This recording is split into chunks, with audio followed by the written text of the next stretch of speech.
Minta untuk menyampaikan sharing ya beberapa hal yang terkait dengan pengalaman kami barangkali sedikit di laboratorium pencahayaan kelompok keahlian fisika bangunan prodi TF sama dengan Pak Edi ya, Fakultas Teknologi Industri ITB 2000 ya ini sebetulnya materinya mungkin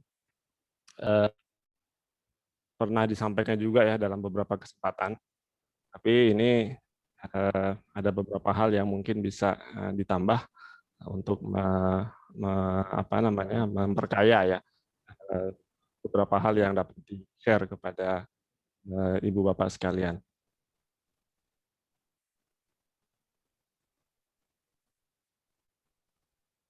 Oke, saya akan mulai dari mungkin satu hal yang ini entah pertanyaan atau pernyataan gitu ya.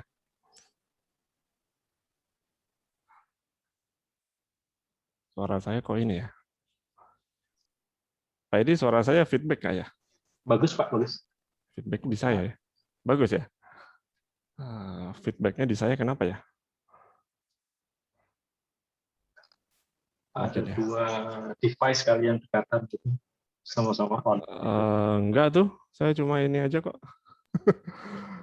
Di saya bagus. Mungkin koneksinya Pak, mungkin koneksi Pak. Bagus ya, koneksi saya ya. Bagus dan lancar, Om Rizky. Tapi kalau kita bagus Pak. Ya. Bagus Pak. Oke deh kalau gitu. Oke, saya koneksi di Bapak aja mungkin, koneksinya jadi, di Bapak. Iya Pak, jadi permasalahan petani saya kira menarik ya untuk diangkat dan dibincangkan oleh kita semua, karena memang sebetulnya dia adalah mungkin kalau boleh dikatakan ini adalah satu hal yang belum banyak dibahas oleh orang. Ya. Jadi boleh dikatakan dia masuk di area yang uncharted ya, jadi teritori yang jarang dijamah oleh orang. Ya, ini sebetulnya satu hal yang cukup menggelitik ya kalau dari sisi pengetahuan dan pengalaman kita khususnya di teknik fisika. Ini sebetulnya pencahayaan alami itu kalau di dalam dunia profesional, ya, khususnya kalau dalam dunia profesional itu sebetulnya ranahnya siapa. Jadi pertanyaan yang cukup menggelitik sebetulnya pencahayaan alami itu kita tahu lah intinya definisinya saya nggak perlu berikan ya, pencahayaan alami sudah jelas, tapi kalau secara profesional sebetulnya ini ranahnya siapa pencahayaan alami itu. Saya juga terus terang nggak tahu jawabannya gitu ya.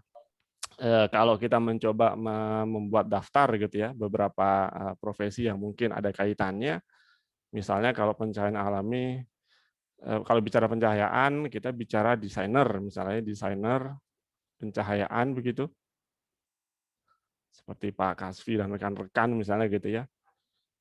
Apakah desainer pencahayaan itu mengurusi pencahayaan alami? Ya mungkin saya perlu dikoreksi, tapi rasanya tidak banyak ya. Jadi mayoritas kalau bicara desainer pencahayaan atau konsultan pencahayaan itu pasti bicara pencahayaan elektrik, ya, artinya perlampuan. Jadi bermainnya adalah ketika dunia sudah gelap, ya, ketika malam hari memerlukan pencahayaan elektrik. Tapi tidak berbicara pencahayaan alami pada umumnya. Lantas siapa? Apakah arsitek mungkin? Ya. Boleh jadi ya arsitek mungkin ada mempelajari atau ada mempraktekkan beberapa hal yang terkait dengan pencahayaan alami. Tapi tentunya cahaya alami itu kan hanya satu bagian kecil ya dari sekian banyak hal yang perlu dipikirkan dan dirancang oleh seorang arsitek. Ya, arsitek itu kan dari mulai tapak bangunan sampai utilitas yang sekecil-kecilnya, ya, sampai kamar mandi pun misalnya itu adalah urusan arsitek. Jadi kalau disuruh 100% memikirkan cahaya alami rasanya nggak mungkin juga, gitu ya. Jadi siapa dong kalau begitu? Apakah mungkin insinyur atau konsultan ME gitu ya, atau MEP, mechanical, electrical, plumbing gitu ya. Kalau mechanical electrical itu biasanya bermain dengan utilitas ya, utilitas atau sistem service gitu ya. Cahaya alami itu bukan utilitas, itu masalahnya kan pada umumnya. Kalau perlampuan mungkin ada urusan jelas ya bisa dikaitkan dengan elektrikal misalnya. Tapi pencahayaan alami dia bukan utilitas. Jadi pertanyaannya kemudian kembali, ini sebetulnya urusan siapa? Gitu ya. Mungkin yang agak mendekati adalah mereka-mereka yang bermain di bidang konsultan green building ya. Sekarang profesi yang mungkin sedang muncul ya, sedang marak konsultan green building atau bangunan hijau, di mana kemudian cahaya alami itu adalah salah satu bagian daripadanya.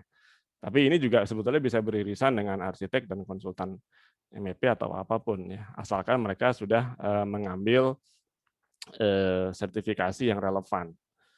Tapi juga sama persoalannya, jadi ini kan hanya satu bagian dari sekian banyak hal yang diresepkan gitu ya dalam upaya mewujudkan bangunan hijau atau sustainable atau ramah lingkungan ya, atau apapun istilahnya. Jadi kembali sebetulnya ini pertanyaan terbuka ya. Jadi cahaya alami itu sebetulnya urusan siapa gitu secara profesional. Kalau secara dalam akademik mungkin kita sudah bisa melihat petanya, yaitu diajarkan di mana saja. Tapi kalau secara profesional itu ada di mana ranahnya. Iya, halo Bapak. Ini ya halo.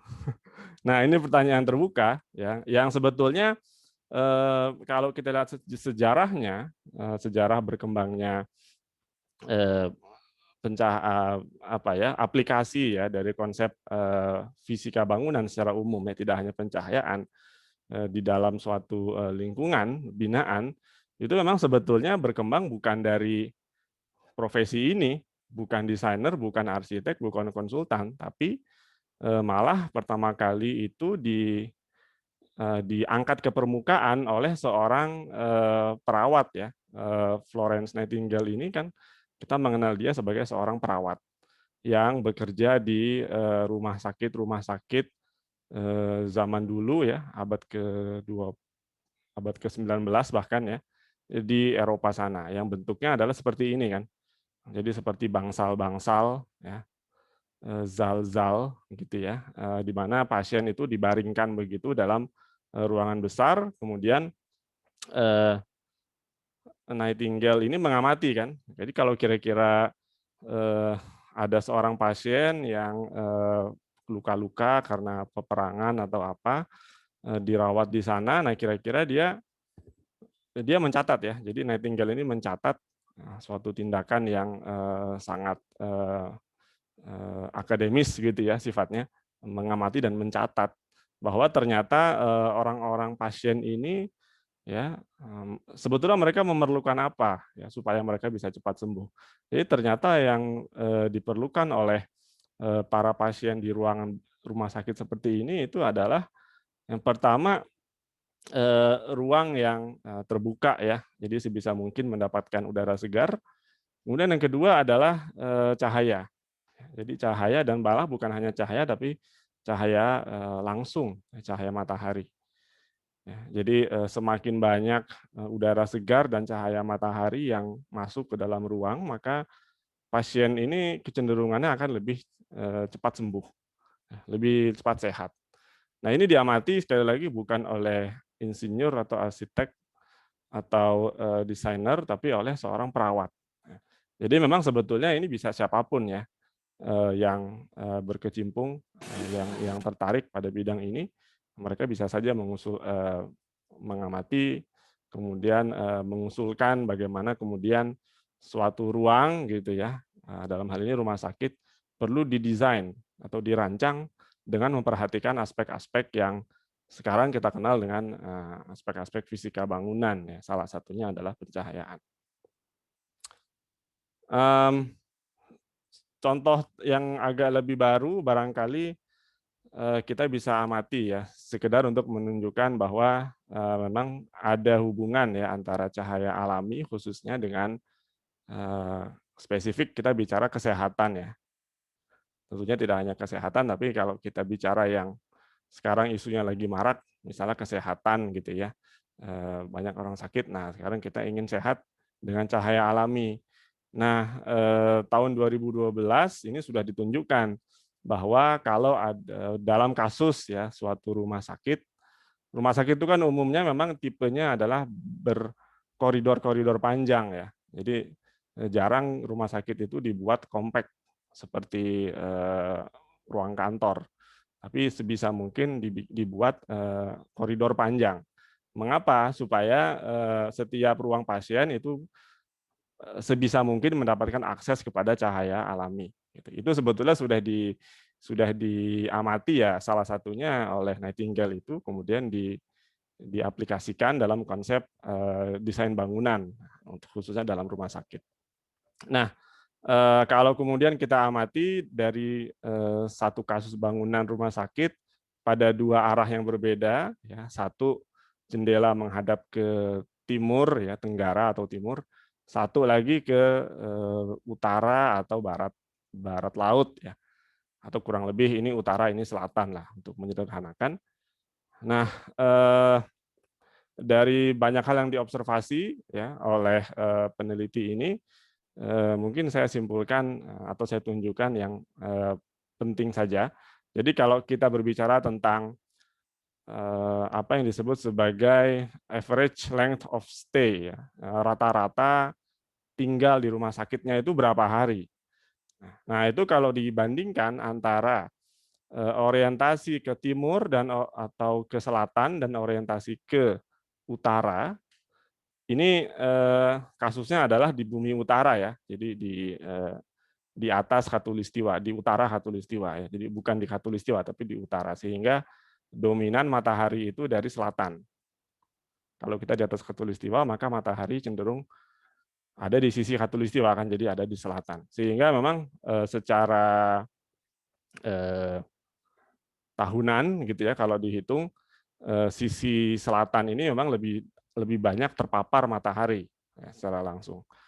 Nah, efeknya adalah kalau diamati pada aspek ALOS itu, jadi waktu tinggal dalam rumah sakit memang secara statistik pasien yang berada di sisi selatan itu cenderung sembuh lebih cepat. Ya, jadi tinggalnya lebih cepat dibandingkan dengan pasien yang tinggal di sisi utara. Ya, ini selalu yang batang yang warna abu-abu hitam selalu lebih rendah dari batang yang warna abu-abu muda. Artinya tinggal pasiennya itu, masa tinggalnya itu lebih pendek yang di sisi terpapar matahari. Nah, itu observasi. Tapi tentu saja ada banyak hal ya yang akan menentukan. Tidak hanya itu, tapi biasanya dalam pertimbangan kerekayasaan tentunya ada tapi gitu ya. Ada constraint atau kendala yang perlu kita pertimbangkan. Nah, sederhananya mungkin kalau diilustrasikan bahwa kemudian kita memahami ada hubungan antara cahaya alami dengan kesehatan, ya, artinya ada aspek positif yang ditimbulkan, maka kita perlu memperhatikan bagaimana kemudian cahaya alami itu dapat dimasukkan sebaik mungkin ke dalam bangunan kita. Nah, jadi dapat kita admit atau kita salurkan cahaya alami dari luar ke dalam bangunan yang notabene kita tinggal di dalamnya, gitu ya. Nah, secara fisis dan kerekayasaan tentunya kita dapat memilah-milah, gitu ya. Jadi cahaya alami itu datangnya dari mana? Tentunya harus ada sumber ya. Sumber cahaya alaminya apa? Yaitu tentunya matahari ya. Kalau bicara cahaya alami. Kalau kemudian cahaya mataharinya kurang, maka ditambah dengan cahaya elektrik ya, atau cahaya buatan. Tapi kemudian tentu saja harus ada penerima ya. Jadi kalau hanya sumber tidak ada yang nerima, cahayanya kemudian untuk siapa? Jadi kan pertanyaannya pasti penerimanya ada di mana? Ya, apakah dia kemudian sedang duduk, ya, bekerja, melihat komputer seperti Ibu dan Bapak sekarang, atau berdiri ya, seperti seorang perawat di dalam kamar pasien, atau malah tidur ya, seperti ya si pasiennya itu sendiri gitu kan. Jadi itu tentu saja akan berbeda ya, dari sisi geometri, kemudian dari sisi kebutuhan persyaratan, ya, itu juga akan memiliki kriteria yang berbeda gitu ya. Nah, kemudian juga ya kalau kebetulan bisa mengamati secara langsung, maka ada cahaya matahari langsung. Tapi kalaupun tidak bisa melihat matahari langsung, tentunya masih ada pantulan ya, cahaya pantulan dari permukaan luar atau permukaan dalam. Nah, ini juga ada perannya ya. Ruangan yang gelap dengan ruangan yang dicat warna terang itu akan berbeda. Berarti kemudian juga material ya, secara fisis ya, ini memiliki peran ya terhadap nanti ujung-ujungnya adalah kinerja ya, kinerja dari pencahayaan secara umum ya, termasuk pencahayaan alami yang masuk ke dalam ruang. Nah, ini kita mengenal matahari langsung dan alami siang hari melalui pantulan ya, atau melalui pembiasan dari awan. Dari sini kemudian kita menelurkan satu konsep bahwa yang namanya pencahayaan itu berarti adalah sesuatu yang berasal dari sumber atau objek yang diamati. Ya, jadi tentunya tidak harus kita melihat sumber secara langsung ya. Jadi bisa saja orang di sini, saya lagi baca sesuatu yang ada di sini, saya nggak perlu melihat ini gitu ya. Tapi kan tetap saja cahayanya masuk melalui pantulan dari objek gitu ya, sampai kepada retina gitu ya, kemudian terbentuk citra atau bayangan, kemudian terjemahkan menjadi informasi yang ada di otak. Saya kira ini kita semua sudah memahami ya. Kemudian bahwa prosesnya itu bisa dibagi dalam dua modus atau mode, ada yang skotopik dan fotopik. Saya kira ini sudah menjadi pengetahuan umum ya. Tapi sebetulnya nanti kita akan lihat bahwa cahaya itu efeknya tidak hanya visual. Jadi banyak orang yang mengira cahaya itu hanya urusan visual, tapi sebetulnya tidak. Nanti kita akan lihat bahwa cahaya itu juga memiliki dampak yang sifatnya non visual. Tapi memang dampak visual ini paling terlihat jelas ya. Jadi mungkin juga tadi dari safety briefing yang diberikan, bahwa kemudian seseorang pekerja di industri ya harus dapat mengenali objek yang dia kerjakan begitu dan sebagainya. Nah, itu adalah sesuatu yang sifatnya memang sangat visual. Nah, di sini kita mendefinisikan dua hal ya. Jadi ada yang dikenal dalam teknik pencahayaan sebagai kinerja visual. Ya, kemudian ada juga yang dikenal sebagai kenyamanan visual. Kenyamanan visual. Nah, ini dua hal yang hampir mirip tapi sebetulnya berbeda. Kalau kinerja visual biasanya fokus ada pada objek, kalau kenyamanan visual fokus ada pada pengamat, orangnya ada di mana.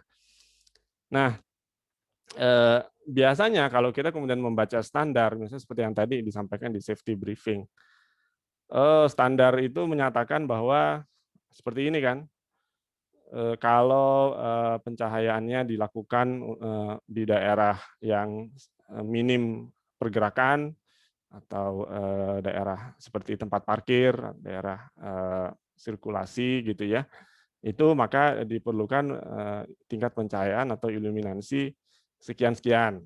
Kalau ruang kantor sekian-sekian, mungkin 300. Biasanya yang kita hafal ruang kantor itu 300 ya. 200 sampai 350. Nah, itu kita hafal tuh. Udah kayak baca mantra ya. Ruang kantor itu 300 lux. Nah, itu sudah di luar kepala. Dan seterusnya dan seterusnya. Nah, tapi yang perlu kita ingat itu tidak salah, tapi yang perlu kita ingat adalah itu adalah indikator kinerja yang didefinisikan pada objek. Jadi sifatnya memang kinerja visual, definisinya adalah pada objek. Tapi ruang, kalau kita kemudian bicara ruang, ruang yang memenuhi syarat ini, itu belum tentu memenuhi syarat ini, kenyamanan visual. Ya, karena bisa aja ruangan itu objeknya terang, tapi sekelilingnya gelap. Contohnya apa? Ruang interogasi. Ya, di dalam kantor polisi itu mejanya itu terang benderang. Mejanya terang benderang, karena di situ nanti ada barang bukti atau apa yang akan dipasang di situ. Tapi dinding sekelilingnya itu gelap gulita, supaya memberikan tekanan kepada apa itu tersangka atau apa yang ada di sana supaya dia ya ngaku lah kira-kira begitu. Jadi memang ada efek yang ditimbulkan sengaja. Tapi kemudian artinya kalau itu diterapkan dalam ruang kantor atau ruang sehari-hari, ruang rapat sehari-hari, maka jadinya akan tidak sesuai ya dengan yang diharapkan oleh penghuni. Ya meskipun secara standar mungkin ini terpenuhi lah diukur 300 lux. Gitu. Tapi kan tidak hanya itu. Ya. Persoalannya kan selalu tidak hanya itu. Ya, ada tapinya, tapi. Dan juga kalaupun hanya bicara iluminasi yang biasa kita ukur juga mengukurnya mudah gitu ya. Tapi sebetulnya kriterianya juga banyak, sebetulnya tidak hanya horizontal. Tapi ada iluminasi vertikal, malah kemudian sekarang juga ada iluminasi skalar, silindris, dan lain-lain yang sifatnya adalah 3 dimensi. Jadi ya intinya tidak hanya itu ya kriteria yang dapat kita gunakan. Belum lagi kalau kita kemudian bicara kenyamanan visual. Kenyamanan didefinisikan dari sisi pengamat. Indikatornya biasanya bukan lagi iluminasi, mungkin bisa iluminasi tapi yang vertikal ya.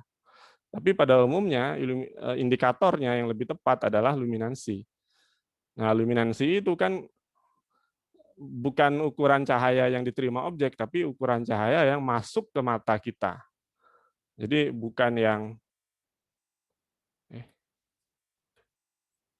yang diterima di dalam objek, tapi yang dilihat oleh mata kita itu berapa. Nah, dari sini yang masuk ke mata kita itu berapa. Makanya alat ukurnya kan seperti teleskop. Nah, dan itu memang lebih mahal, jadi tidak semua orang bisa menggunakan atau menggunakan ini gitu ya di lapangan, karena ini juga lebih kompleks.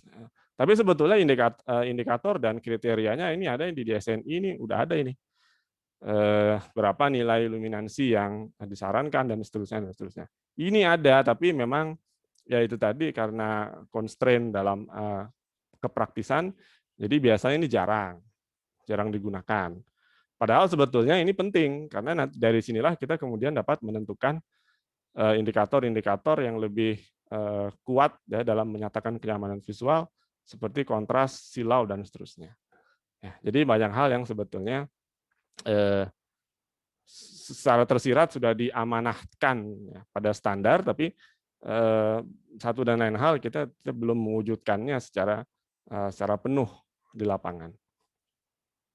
Nah, itu kinerja pencahayaan secara umum. Nah, sekarang kalau kita bicara pencahayaan alami saja, ini juga kemudian kita melihat ternyata ada cukup banyak kriteria ataupun sebetulnya tidak banyak sekali ya, tapi ya artinya ini ada beberapa hal yang perlu diperhatikan lah, kira-kira begitu.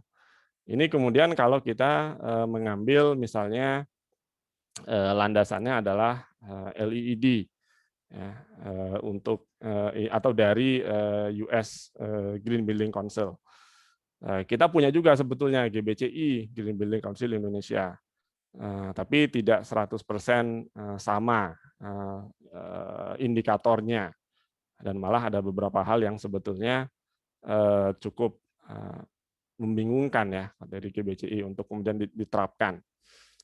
Jadi saya mengkopikan saja masih yang dari US GBC LEED versi 4, di mana di situ cahaya alami itu dapat kredit, artinya dia diberikan kredit kalau bisa memenuhi itu maka dapat poin gitu ya. Tentunya banyak sekali kreditnya, tidak hanya dari cahaya alami, tapi salah satunya itu. Nah, di sini kemudian beberapa hal yang menjadi hal yang perlu diperhatikan kira-kira begitu adalah misalnya penggunaan device pengontrol silau. Nah, jadi peneduh lah istilah kita, atau tirai, horden semacam itu. Nah, ini harus disediakan karena kita perlu mengantisipasi adanya cahaya alami yang terlalu besar, gitu ya. Kalau kurang cahaya alami sih nggak ada masalah ya, tapi kalau nggak perlu pengontrol silau. Tapi kalau berlebih, maka ini harus muncul. Nah, indikatornya kembali, jadi kita dalam hal ini kinerja itu ditunjukkan oleh indikator, ya, indikator-indikator berhasil atau tidaknya desain kita. Nah, ini ditunjukkan oleh misalnya apa yang kita kenal sebagai SDA, Spatial Daylight Autonomy, banyaknya cahaya matahari alami, ya, bukan matahari, cahaya alami yang memenuhi target iluminasi 300 lux sebesar minimum 50% dari waktu. Kemudian dibagi dengan total luas lantai. Nah, ini ada. Gimana cara ngitungnya? Sebetulnya ini adalah indikator yang sifatnya tahunan. Nah, jadi tidak dihitung 1 hari atau 2 hari, tapi 1 tahun. Nah, gimana cara mengukur 1 tahun? Sulit juga ya, apalagi kalau bangunannya masih baru, apa yang mau diukur gitu ya? Kalau bangunannya masih baru, maka memang LIED menyarankan kita menggunakan simulasi. Jadi dalam banyak hal yang kami lakukan itu juga adalah menggunakan simulasi sebagai perangkat utama, karena memang per definisi ini adalah harus memang disimulasikan, karena kita tidak pernah, ya bisa mengukur bisa ya, tapi pada prinsipnya ini kan prediksi, ya, prediksi. Jadi kalau kemudian dioperasikan sekian tahun mendatang, berapa nilainya? Kan kita nggak bisa, masa kita mau mengukur terus, kan nggak mungkin. Jadi memang kita menggunakan simulasi. Jadi ini yang salah satu yang menjadi hal yang juga banyak kami kaji ya dalam beberapa tahun terakhir, bagaimana menggunakan simulasi untuk mencapai indikator-indikator ini, gitu ya. Ada SDA, ada ASE, ya, jadi sunlight exposure, ya, paparan cahaya matahari yang lebih dari 1000 lux 250 jam. Jadi ini dianggap melebihi target yang bisa diterima. Jadi ini dianggap berbahaya. Artinya ini adalah mengontrol SDA. Karena SDA ini adalah minimum. Makin besar makin bagus. Nah, tapi kalau ini terlalu besar, jangan-jangan tadi ada silau dan cahaya matahari berlebih, timbul panas dan sebagainya, sehingga beban pendinginan meningkat. Sehingga itu dikontrol oleh ASE. Nah, jadi ASE ini harus diminimumkan. Sementara kalau SDA harus dimaksimumkan. Jadi secara konsep mereka saling mengendalikan satu sama lain. Nah, ya ini tentu saja tools-nya atau perangkatnya tadi adalah simulasi ya. Kenapa simulasi diperlukan? Karena nanti juga kita perlu input sumber yang diasumsikan itu sumber seperti apa, sumber cahaya alami itu seperti apa. Nah, ternyata sumber cahaya alami itu kalau dipetakan juga rupanya dia kompleks. Jadi tidak bisa hanya kita selama ini kita asumsikan misalnya seragam gitu ya, sama ke segala arah. Nah itu sebetulnya kalau dalam praktik tentu saja tidak bisa selalu diterapkan. Oke, jadi ini sebetulnya cukup detail ya, ada banyak hal yang perlu bisa dilakukan alternatif. Kalau nggak bisa simulasi gimana? Simulasikan aja pada waktu-waktu yang ditentukan ya, nggak usah sepanjang tahun, tapi hanya tanggal-tanggal penting ya, tanggal-tanggal equinox dan solstice. Atau kalau bangunannya sudah ada, silakan diukur pada tanggal-tanggal yang. Jadi sebetulnya ada opsi-opsi yang diberikan ya untuk praktisi untuk mengaplikasikan konsep evaluasi kinerja cahaya alami. Tapi intinya adalah selalu basisnya adalah kinerja, ya, ukuran-ukuran yang bisa kita jadikan kriteria ya, terpenuhi atau tidak terpenuhi, itu harus ada ukurannya, ya, harus ada standarnya, harus ada batasnya. Bahkan juga bukan hanya cahaya, tapi juga tampak, ya, pemandangan atau view.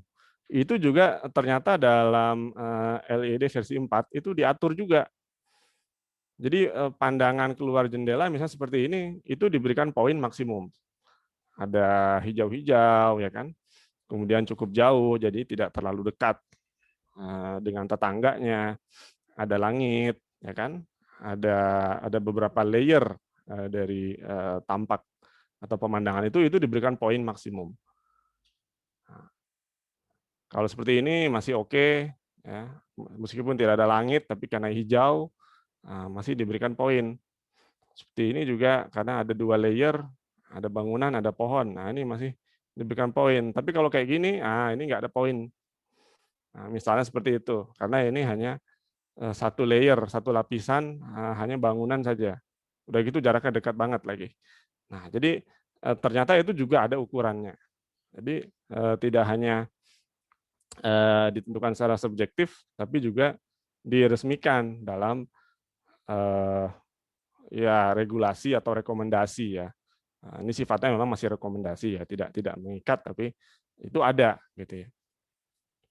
Kemudian silau juga tadi dibahas sedikit dalam safety briefing.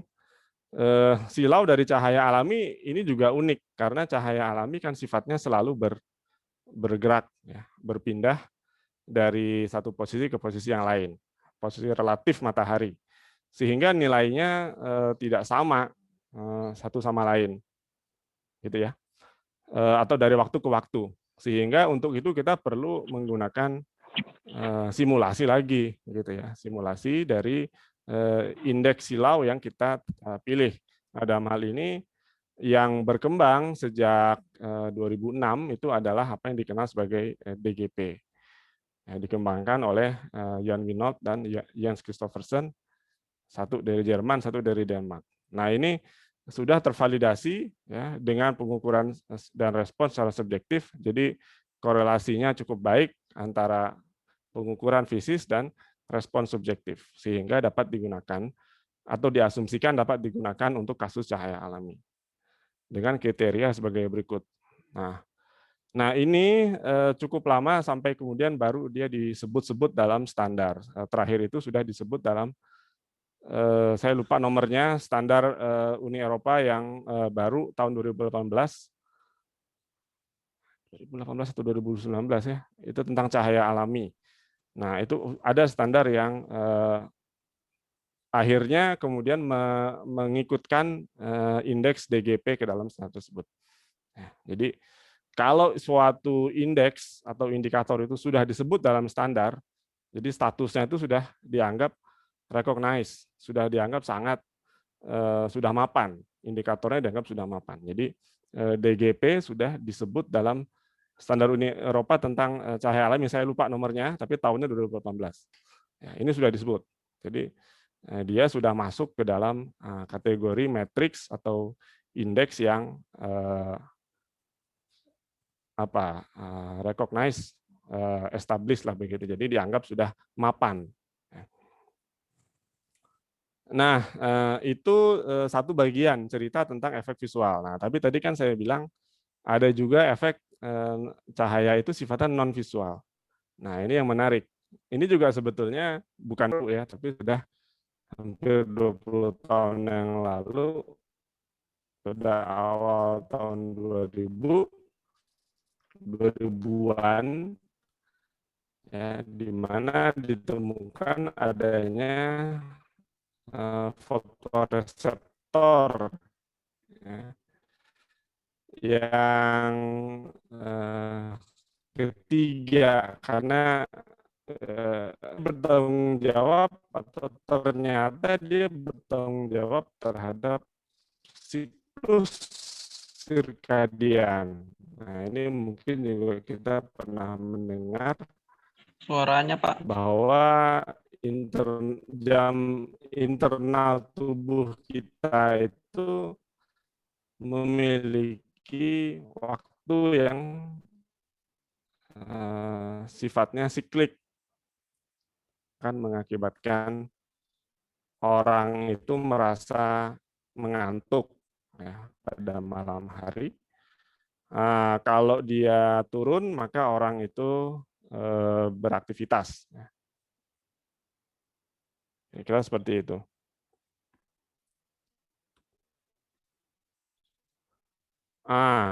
Ini juga menarik. Jadi bahwa menguji kecenderungan pada mamalia, biasanya kita mengambil percobaannya itu dengan menggunakan tikus atau mencit. Jadi bukan kelinci percobaan, tapi tikus percobaan. Nah, tikus ini diamati ya. Jadi kalau tikus itu kan sukanya bergerak kalau sudah malam ya. Kalau sudah gelap justru dia baru. Kalau terang malah dia tidur kan. Dia kan cari makan kalau sudah gelap. Jadi ketika kondisi terang 12 jam, tikus itu diam, nggak bergerak lah, tidurlah dia. Tapi 12 jam kemudian, ketika kondisi lampunya dimatikan atau cahaya dimatikan, maka tikus ini aktif. Dia lari-lari dalam roda ini. Sehingga diamati dalam istilahnya ini aktigram, jadi ada indikator keaktifan pada saat terang itu dia diam, pada saat gelap dia ini aktigramnya nyala nih, aktif dia. Nah itu berlangsung secara reguler, jadi setiap 12 jam nyala tidur, 12 jam gelap gerak dia. 12 jam selalu polanya demikian. Nah tapi kalau kemudian kita lakukan manipulasi lampunya dimatikan, cahaya dimatikan, maka tikus ini mulai kehilangan petunjuk arah. Jadi dia tidak tahu kapan dia harus aktif, kapan dia harus tidur gitu. Jadi dia kira ini harusnya sudah 12 jam nih, tapi kok belum mati ya lampunya ya. Nah, ya udahlah mulai aja gitu itu gimana. Jadi dan kalau itu kemudian dilakukan terus ya dari hari ke hari, maka lama-lama jam mulai beraktivitasnya itu akan bergerak, bergeser, makin lama makin cepat.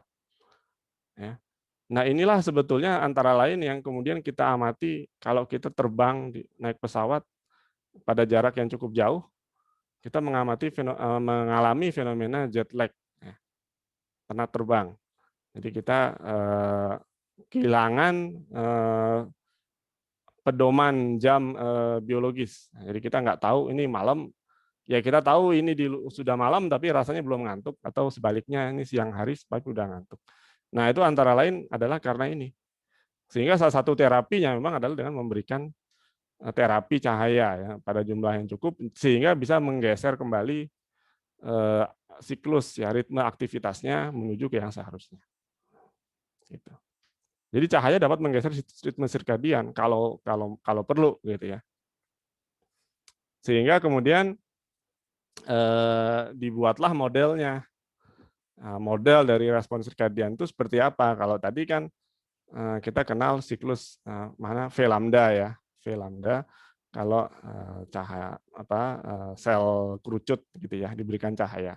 Tapi kalau ini kan bukan kerucut, melainkan tadi ya IPRGC itu. Nah itu responnya adalah kita kenal dengan respon melanopik. Ini kita intinya adalah dari situ kita bisa menurunkan besaran yang disebut sebagai stimulus sirkadian. Stimulus sirkadian yang kisarannya adalah 0 sampai 0,7. Semakin tinggi nilai ini maka semakin baik gitu ya, kurang lebih. Nah, kalau kita perhatikan cahaya alami yang ada di luar itu nilai stimulus sirkadiannya itu tinggi, ya, mendekati 0,7.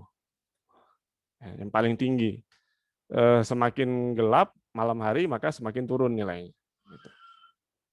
Tapi ini bisa dimanipulasi. Jadi nilai-nilai yang ada di tengah ini kemudian bisa dimanipulasi bergantung pada spektrum sumber dan iluminasi atau tingkat pencahayaan dihasilkan. Ini pada suatu saat sempat menjadi polemik ya, khususnya di Amerika sana terkait dengan adanya semacam pernyataan sikap dari AMA. AMA itu seperti ID kalau di Amerika, American Medical Association. Jadi ID-nya Amerika itu kemudian membuat satu pernyataan sikap yang menolak pergantian lampu LED, ya, menolak pergantian lampu LED karena dianggap membahayakan biologis manusia lah begitu.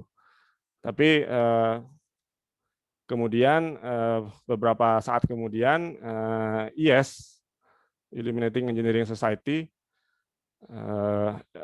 masyarakat teknik pencahayaan Amerika Serikat itu merespon dengan membuat satu editorial dalam jurnal Lukos yang menyatakan bahwa laporan pernyataan sikap dari AMA itu adalah bias atau tidak tepat ya, karena tidak menggunakan indikator-indikator yang tepat. Jadi makanya isu yang kemudian selalu muncul itu adalah indikator.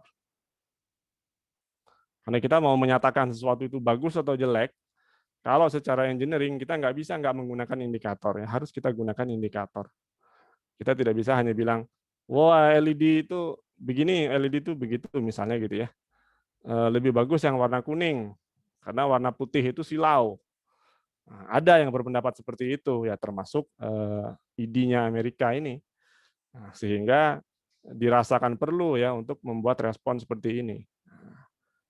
Jadi dalam hal kerekayasaan itu kita tidak bisa gitu ya langsung menggunakan menyamaratakan gitu ya. Misalnya CCT gitu ya, temperatur warna digunakan sebagai ukuran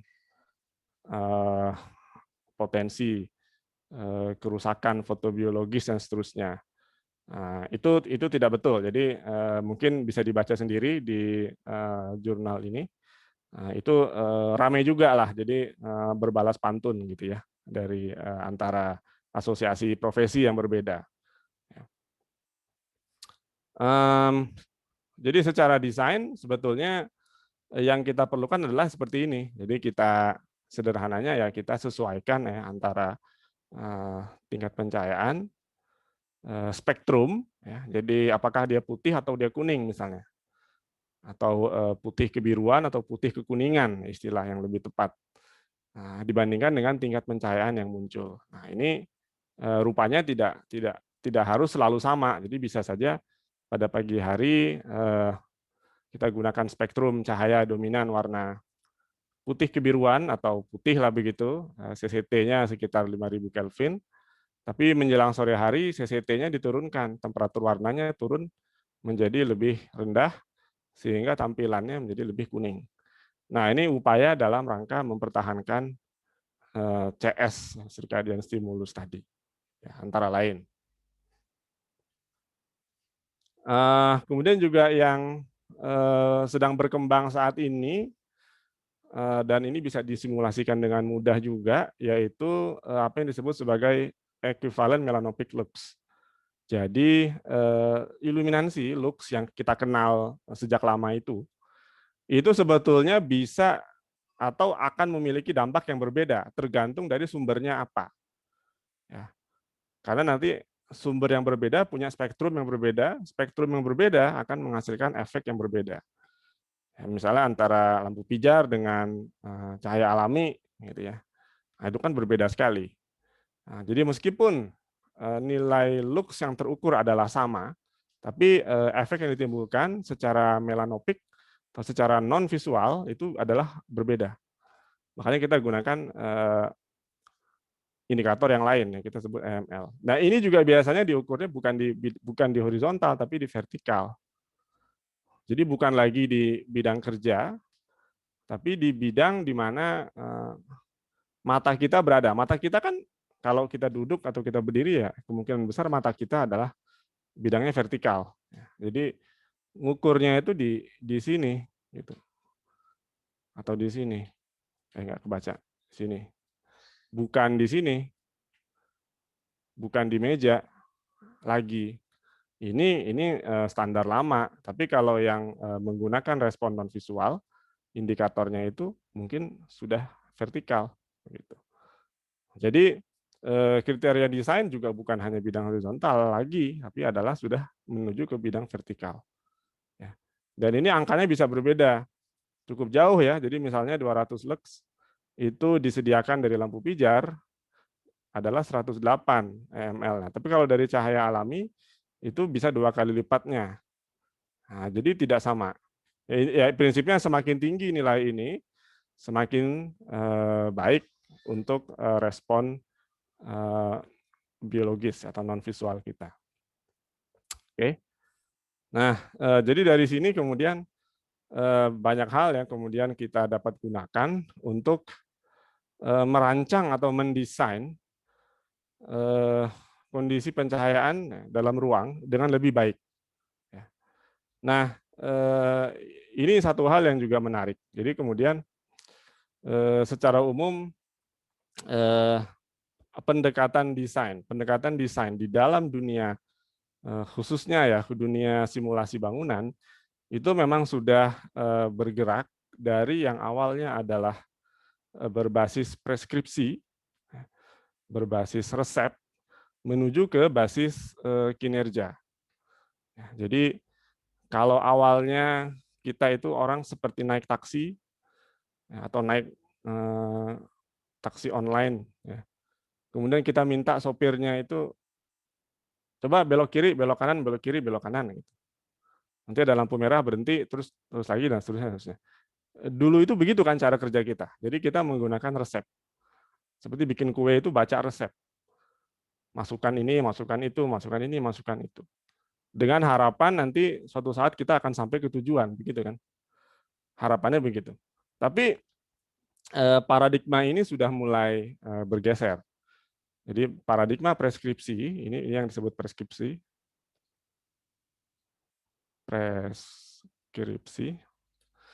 Ini sudah mulai bergeser, berpindah menjadi paradigma yang disebut paradigma kinerja. Desain berbasis kinerja itu simpel saja prinsipnya.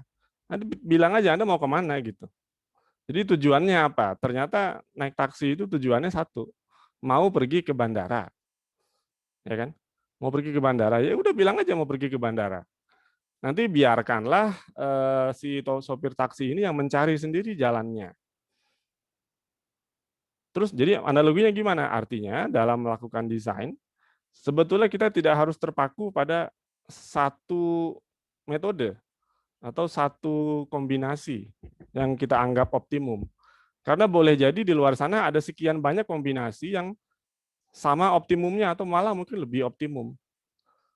Ya ibarat kata kita jalan dari satu titik ke titik yang lain, mungkin jalan terdekat adalah garis lurus gitu mungkin. Sehingga kita resepkan supir taksi tolong jalan lurus ya gitu. Tapi ternyata di ujung sana atau di tengah-tengah sini ada lampu merah macet atau ada jalan banjir misalnya. Sehingga lebih baik kita belok dikit lah gitu. Nah, ujung-ujungnya tetap sampai kan gitu. Tapi boleh jadi meskipun lebih jauh tapi mungkin waktunya lebih pendek. Kalau kita memaksakan menggunakan jalan yang lama, ya mungkin sampai juga tapi nggak tahu kapan nih pesawat udah pergi. Jadi secara kinerja belum tentu tercapai kalau kita menggunakan yang cara begini. Gitu. Adalah lebih baik kalau kita kemudian menggunakan prinsipnya adalah kita lepaskan saja preskripsi tersebut, kita biarkan orang berkreasi selama tujuan tercapai.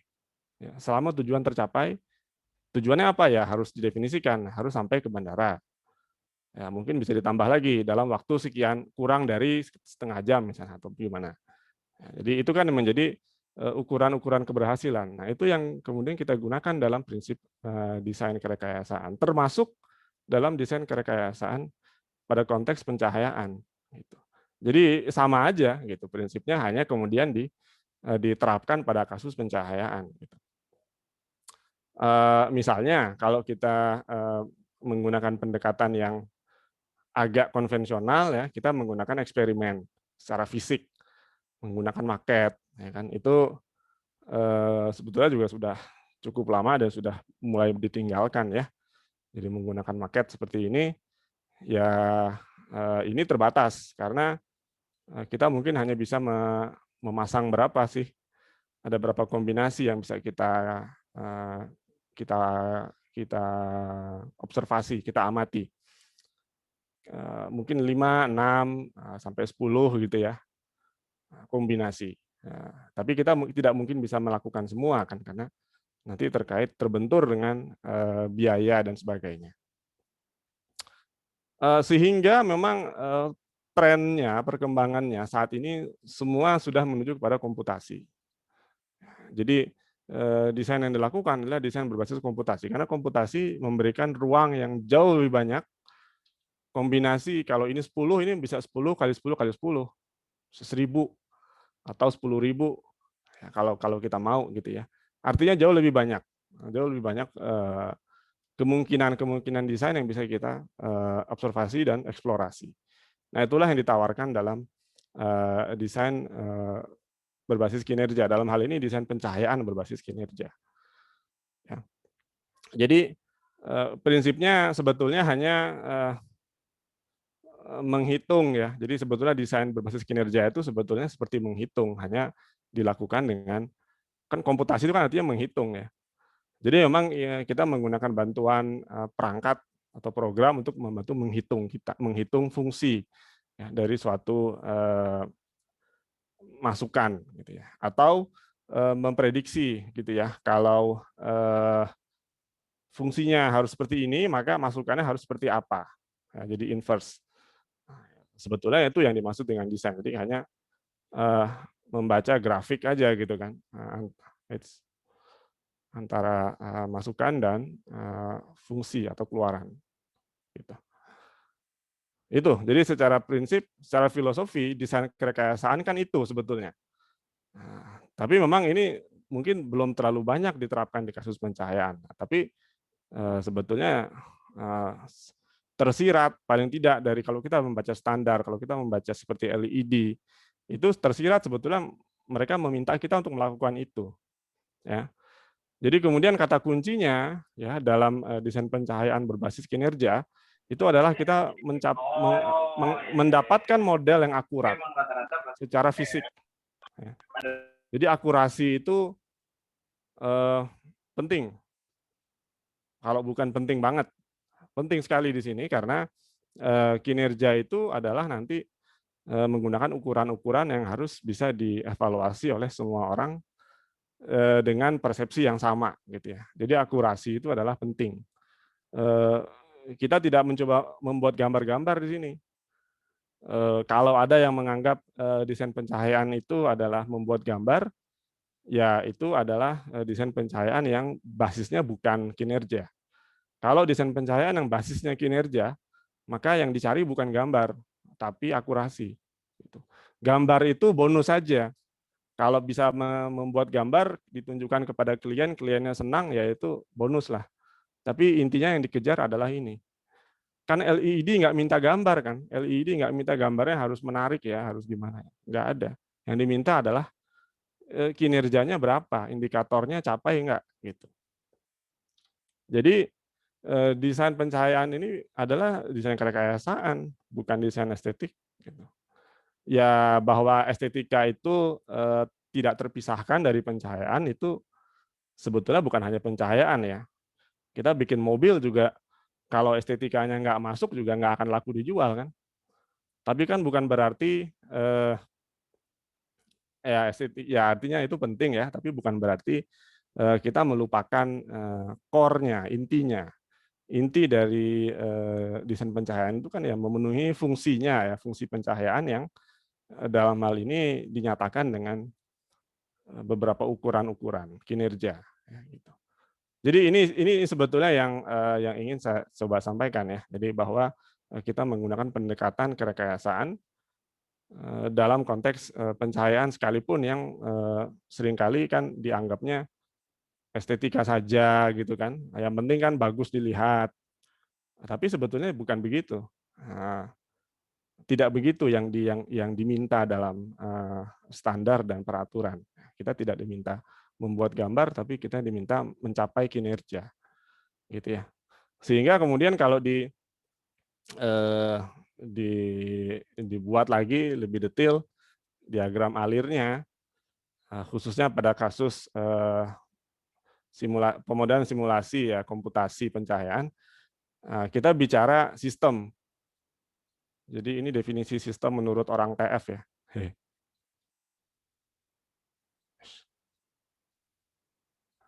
Sistemnya orang TF kan begini, ada masukan, ada proses, ada keluaran. Nah, itu sama juga di pencahayaan juga begitu. Harus ada masukan, harus ada proses, fenomena fisisnya, dan ada keluaran. Cuman masukannya apa ya? Kalau dalam hal ini masukannya adalah parameter desain, atau parameter arsitektural, atau properti material, atau langit, kalau cahaya alami, model langit. Karena langit kan tidak selalu bisa diprediksi, kita harus bikin model. Nah, itu adalah masukan. Kemudian keluarannya apa? Nah, keluarannya yang dilaporkan sebagai kinerja. Oh, iluminasinya memenuhi target. Oh, tadi misalnya ada SDA, ASE, daylight faktor, dan sebagainya. Konsumsi energi juga termasuk. Jadi itu kan, nah, selama ini terpenuhi, ini oke aja sebetulnya, nggak ada masalah geometrinya. Ya kecuali memang ada tambahan ini ya, tapi banyak hal sebetulnya kita bisa berkreasi dalam hal input ini. Jadi sebetulnya berbasis kinerja itu bukan berarti membatasi kreativitas, karena kok dikasih angka-angka terus sih, kan gitu kan? Jangan main angka-angka terus dong. Tapi sebetulnya bukan itu maksudnya. Maksudnya adalah angka itu sekedar kita bisa comply kepada standar, tapi kemudian seperti apa ininya. Justru dengan berbasis kinerja itu kita dibebaskan, silakan saja. Inputnya seperti apa tidak dibatasi. Yang penting keluarannya masuk gitu, sesuai dengan apa yang diinginkan. Gitu. Jadi sebetulnya desain berbasis kinerja bukan berarti tidak menggunakan kreativitas. Ya, kreativitas tetap ada gitu ya, pada khususnya di sisi masukan. Gitu ya. Nah, satu hal yang mungkin di sini kita perlu perhatikan, jadi karena ini kita menggunakan model ya, pemodelan. Jadi dan ini kemudian setelah ini akan mungkin kita akan coba melihat beberapa contoh.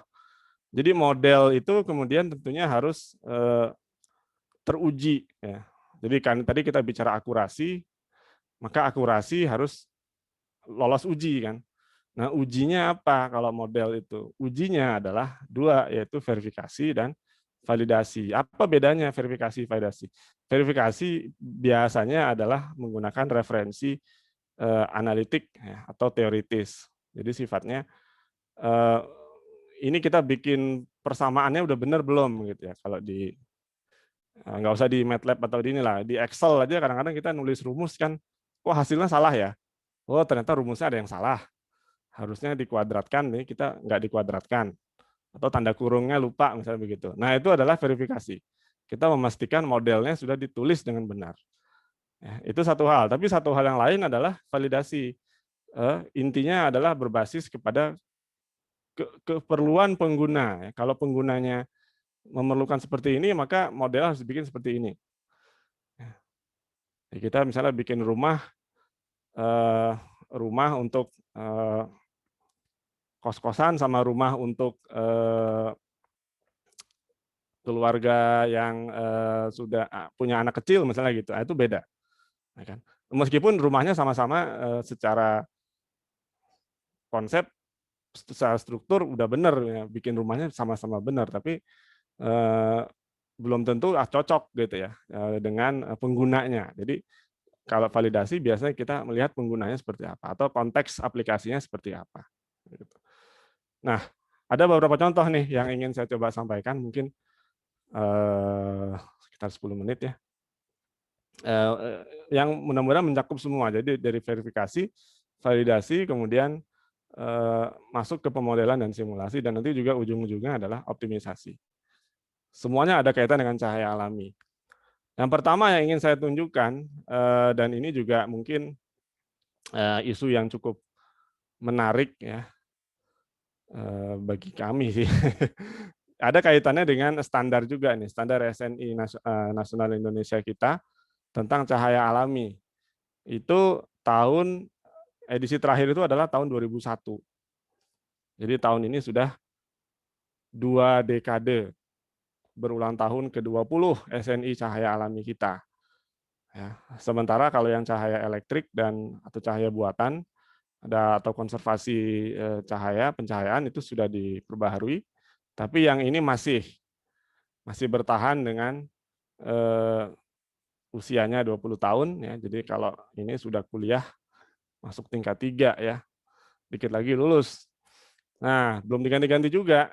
Nah, apa yang menarik di SNI 2001 tentang cahaya alami? Nah, satu hal, terutama ya yang ingin saya ini kan, SNI 2001 itu adalah menggunakan asumsi langit seragam. Ya, langit seragam itu adalah langit yang luminansinya atau kecerahannya dianggap sama di segala arah, seperti gambar ini. Ya kan? Secara matematis bisa kita turunkan kalau saya punya bukaan seperti ini tanpa kaca dan seterusnya, maka saya bisa menghitung apa yang disebut sebagai faktor langit, ya, faktor langit atau sky component bahasa Inggrisnya. Nah, ini sama aja maksudnya SC atau FL pada satu titik di bidang horizontal. Nah, ini ada penurunannya, jadi bukan turun dari langit, tapi ada penurunannya. Mengapa bisa seperti ini? Tapi ini adalah nilai analitiknya, ya, nilai benarnya. Nah, oke, sampai situ oke. Tapi kemudian di SNI 2001 diberi tabel kan, tabel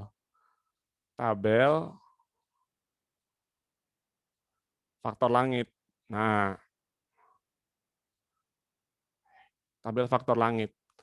Tabel ini yang sudah 20 tahun umurnya, atau malah lebih ya, karena ini sebetulnya juga diupdate dari tahun 90-an. Ya. Tapi mungkin ini kontennya hampir sama. Tabel faktor langit ini ternyata meskipun dalam praktek mungkin jarang digunakan ya. Mohon dikoreksi kalau ada ya praktisi yang masih menggunakan ini dalam praktek. Tapi kalau dalam praktek jarang digunakan, setahu saya. Tapi kalau di dalam dunia pendidikan, khususnya di arsitektur, ya, saya nggak tahu kalau di prodi TF yang lain, ya di ITB juga ini digunakan juga sih sampai beberapa waktu yang lalu gitu ya. Jadi kita mengacu kepada tabel ini untuk menghitung FL. Jadi alih-alih menggunakan nilai analitiknya, kita pakai tabel sajalah gitu biar cepat. Daripada ngitung ini kan kelihatannya angkanya menakutkan ya. Ada arcus tangen apaan tuh gitu kan. Pi itu apa ya? Kan gimana kalau khususnya kalau bukan dari teknik kan agak rumit. Sehingga orang menggunakan tabel ini. Padahal tabel ini bukan benar semuanya. Bukan sempurna, tapi banyak salahnya juga. Nah, ini yang kami coba evaluasi. Tahunnya udah lama juga sih, 2016, 2015 malah, atau ya sekitar 2016 ya. Jadi kalau dibandingkan dengan nilai benarnya dari persamaan ini kan angkanya dibulatkan misalnya. Nah, ini kan angkanya kan harusnya kan koma-koma ke belakang. Nah, dari hasil pembulatan saja itu sudah bisa ada error itu. Sudah ada galat itu. Ada error sekian persen. Nah, itu bisa sampai 30 sekian. Ada yang salah ketik juga, ya, kami temukan itu. Ada angka yang salah ketik sehingga ya tapi siapa yang tahu kalau itu salah ketik kan? Akhirnya dipakai saja angkanya, dapatlah error ini bisa sampai 20%. Ini error ini. Kacau kan kalau begitu hasil perhitungannya. Bisa salah gitu. Dan memang salah gitu ya. Belum lagi kalau diterapkan pada kondisi yang ini kan asumsinya dia ya ini kondisi referensi ya, titik ukurnya jatuh di titik A gitu, tepat di pojok gitu ya. Tapi kalau tidak tepat di pojok seperti ini bisa lain lagi kan. Nah, ini kita hitung juga nilainya beberapa masih cukup bagus, tapi ada yang sampai 23%, ini titik yang dekat dengan jendela itu errornya besar. Nah, error atau galat itu kan adalah akurasi.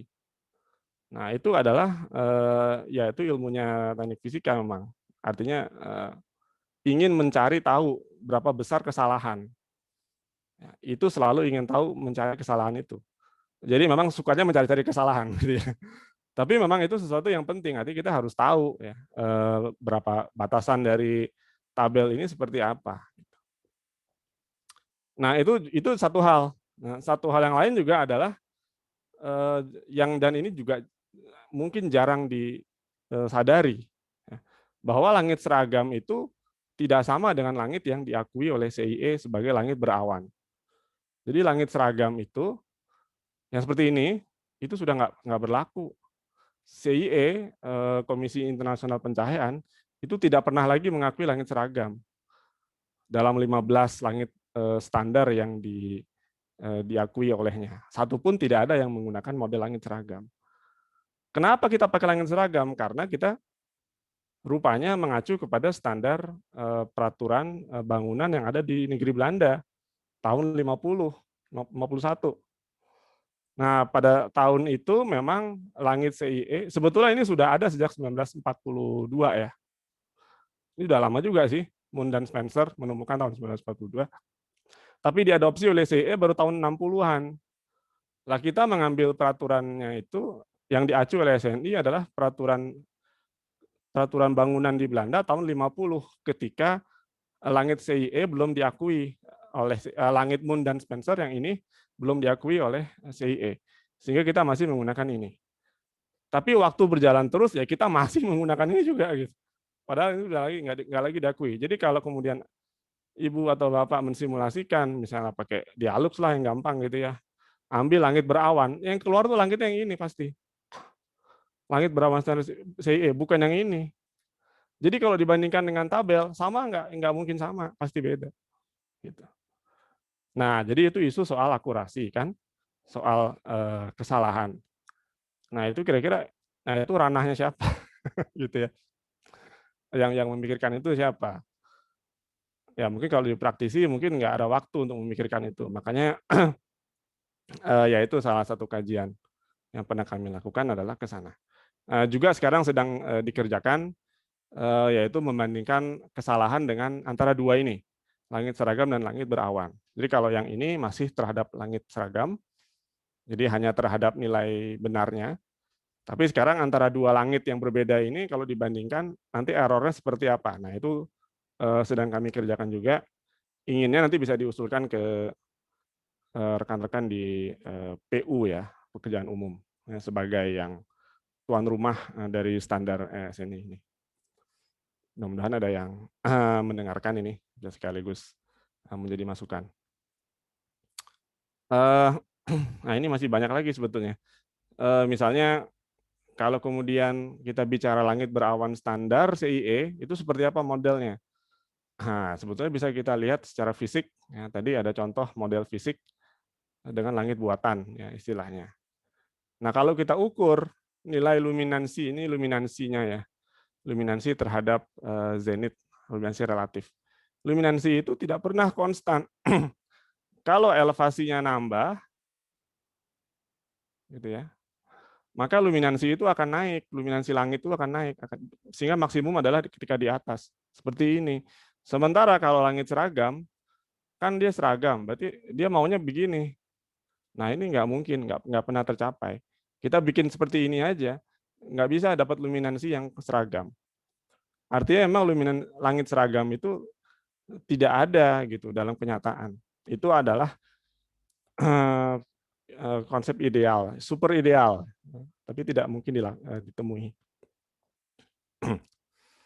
Nah ini panjang lah ceritanya gitu kalau didetailkan semua. Kemudian validasi. Nah ini juga satu yang menarik. Kita membandingkan kriteria misalnya DGP. Tadi saya singgung soal DGP ya. Kriterianya kan kriteria orang sono, orang barat gitu ya. Nah, bagaimana kalau dibandingkan dengan kriteria kita yang ada di Indonesia? Nah, itu berbeda. Ini memang nilai yang kita persepsikan itu adalah umumnya lebih rendah ya. Kalau bicara silau. Tapi mungkin kalau bicara iluminasi bidang kerja mungkin lebih rendah juga. Jadi mungkin ya seolah-olah turun gitu. Kalau orang barat itu misalnya di sini gitu ya, kriteria minimum maksimumnya adalah kalau kita tuh di sini gitu. Jadi lebih rendah. Jadi toleransi batas bawahnya lebih rendah, batas atas juga lebih rendah gitu barangkali. Karena kalau yang diusulkan oleh Vinod, DGP itu minimum adalah 0,35 minimum. Sementara kita 0,2 saja itu sudah merasa silau. Jadi memang berbeda. Tapi ini terus terang tidak kami lanjutkan lebih detail karena sulit ya mengukur dengan subjek itu. Jadi harus berhati-hati juga. Mungkin di sini perlu kolaborasi juga dengan pihak-pihak yang relevan terkait. Ini contoh lain misalnya di rumah sakit ya, rumah sakit gigi dan mulut. Ini sudah lama tentunya sebelum pandemi di Unpad. Mencoba ya mencari bagaimana respon dari dokter gigi ya dalam mengenali ruang oral ya, atau mulut ya, dengan kondisi pencahayaan alami dan elektrik, dua gabungan ya, ada ini dari jendelanya ada yang berbeda-beda gitu ya. Nah, kemudian kira-kira kesalahan yang dibuat dari mengenali gigi, giginya gigi buatan ya karena ini dummy head manekin, jadi giginya pun manekin, itu berapa persen. Kemudian kita merekomendasikan pencahayaan yang harus dipasang untuk menambah gitu ya.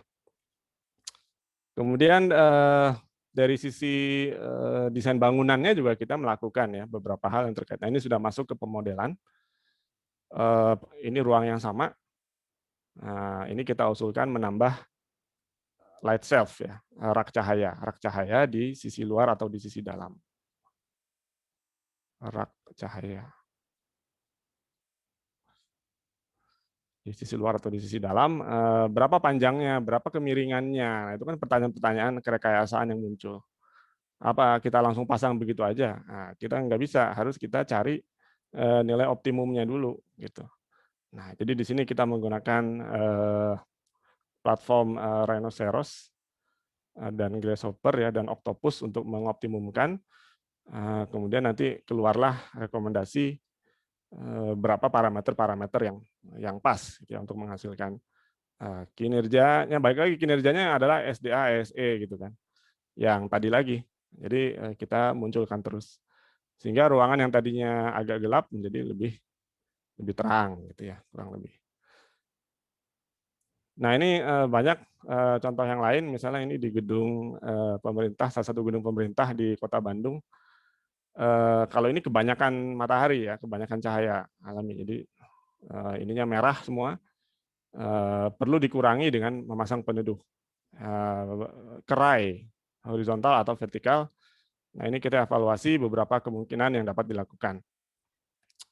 Ada 4 skenario, jadi bisa dinamis gitu ya, berubah terhadap nilai radiasi yang muncul dari luar.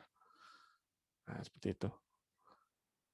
Terus ini salah satu, nah ini satu penelitian dengan mahasiswa kami, dokter yang baru mulai. Ini terkait dengan optimisasi bilah ya, bilah horizontal ya, mirip lah seperti itu tadi. Jadi peneduh dengan parameter yang tepat sehingga menghasilkan ini kinerjanya diukur dengan UDI ya, useful daylight illuminance. Ini salah satu kinerja yang lain. Ini juga sedang dikembangkan untuk kasus gedung-gedung sekolah dasar ya, negeri yang notabene ukurannya standar. Nah, tapi kurang optimum biasanya cahaya alami di gedung-gedung sekolah kita itu masih agak remang-remang. Jadi bagaimana mengoptimumkan itu? Nah, ini akan dibahas dalam penelitian doktoral ya, Pak Atailah yang sedang berjalan sejak tahun lalu. Kemudian juga kolaborasi dengan perguruan tinggi lain, Gajah Mada,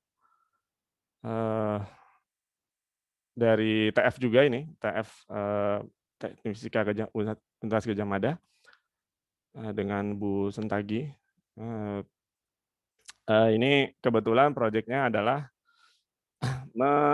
jadi Gajah Mada UGM sedang merancang satu bangunan yang disebut sebagai Super Creative Hub SCH, bangunan saya kira bangunan serbaguna gitu barangkali ya, bangunan serbaguna yang menjadi ikon baru ya dari UGM. Nah, di situ ada ide untuk menambahkan skylight, bukaan cahaya di atap begitu. Nah, berapa nilai optimumnya atau luas maksimumnya atau luas minimumnya, optimumnya berapa? Nah, itu disimulasikan. Nah, ini baru selesai Mas Dinta ya, tahun 2021 ya, baru kemarin lah selesai. Mudah-mudahan akan bisa diterapkan di lapangan gitu ya. Kemudian ini mungkin terakhir ya. Ini tahun lalu ya, jadi penelitian yang terkait dengan isu tentang ultraviolet ya, ini indeks ultraviolet di luar ruangan. Ini kan pada siang hari orang katanya waktu awal-awal pandemi itu kan orang disuruh berjemur ya. Berjemur itu ada risiko ultraviolet ya. Kalau terlalu lama berjemur atau terlalu siang berjemurnya. Nah, itu jam berapa yang optimum itu? Atau di mana posisinya gitu ya? Atau menghadap kemana? Nah, pertanyaan-pertanyaan itu tidak pernah terjawab atau tidak pernah ada yang meninjau secara detail. Jadi ya kita simulasikan saja dengan beberapa kombinasi geometri yang wajar, kemudian dengan data pengukuran iradiansi surya yang ada di waktu itu diukur di kampus di ITB juga ya, di Labtek 9. Sehingga kita bisa cari berapa sebetulnya sih indeks UV-nya gitu. Nah, ini kan kalau sudah di atas yang warna merah ini, di atas 8 ini berarti risiko tinggi. Gitu. Kalau masih di bawah 8 masih agak oke. Nah, ini ternyata hasilnya memang beragam ya, tidak sama. Jadi tergantung tanggal. Kalau sedang cerah sekali mungkin memang antara jam 9, setengah 10 sampai jam 10 itu ada risiko tinggi, tapi setelah itu tidak masalah.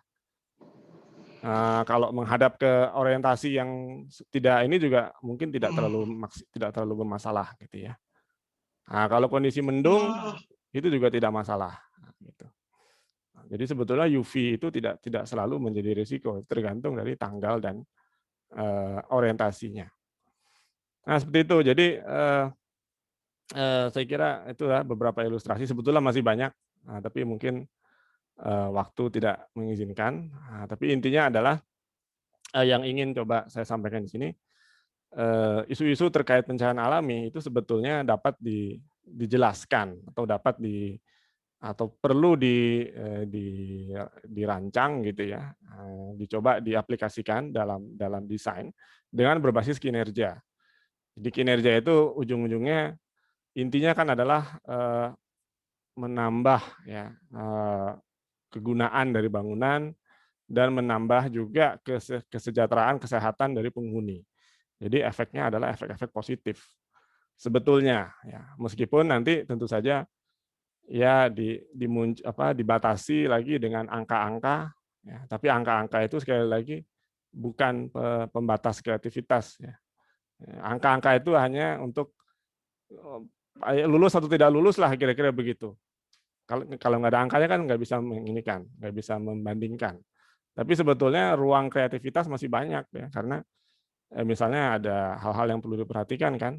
Yang ini mungkin juga tidak 100% bisa dinyatakan ukuran kinerjanya. Ya, misalnya efek non visual gitu ya.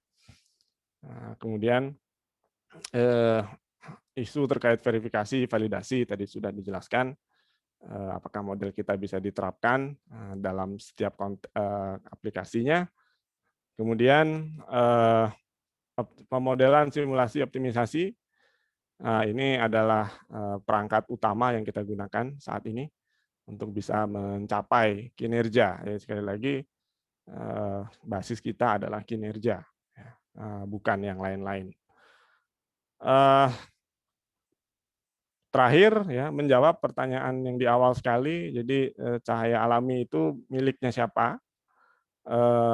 Ya, kita tidak mengklaim di sini itu bisa miliknya semua orang. Bahkan seorang perawat itu bisa saja ya dia mengamati pentingnya cahaya alami dalam satu bangunan ya, ternyata. Jadi tidak harus siapapun. Banyak hal yang kita belum tahu di sini ya, misalnya soal kenyamanan itu seperti apa sih modelnya yang lebih tepat. Jadi memang kolaborasi antar berbagai pihak, teknik, non teknik, arsitektur, desain, psikologi, kedokteran itu amat sangat diperlukan ya, dalam hal ini.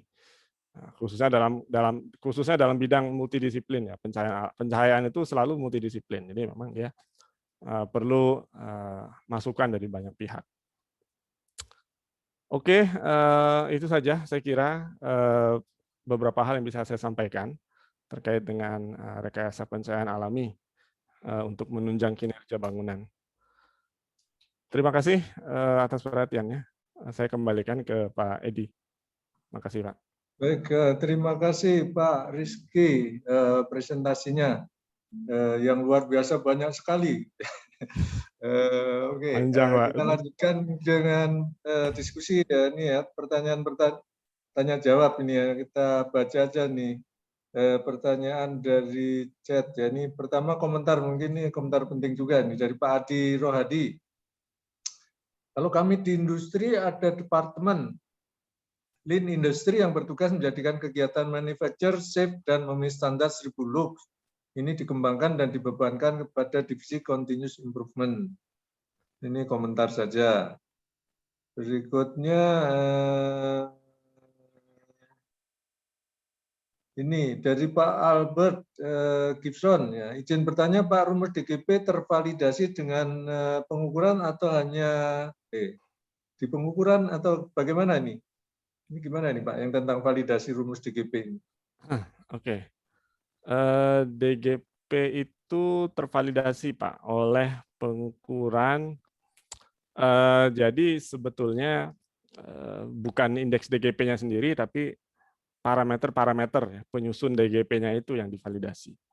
Salah satu parameter yang penting dalam DGP yang membedakan dari indeks yang lain, indeks silau yang lain itu adalah iluminasi vertikal. Nah, iluminasi vertikal itu pada mata ya.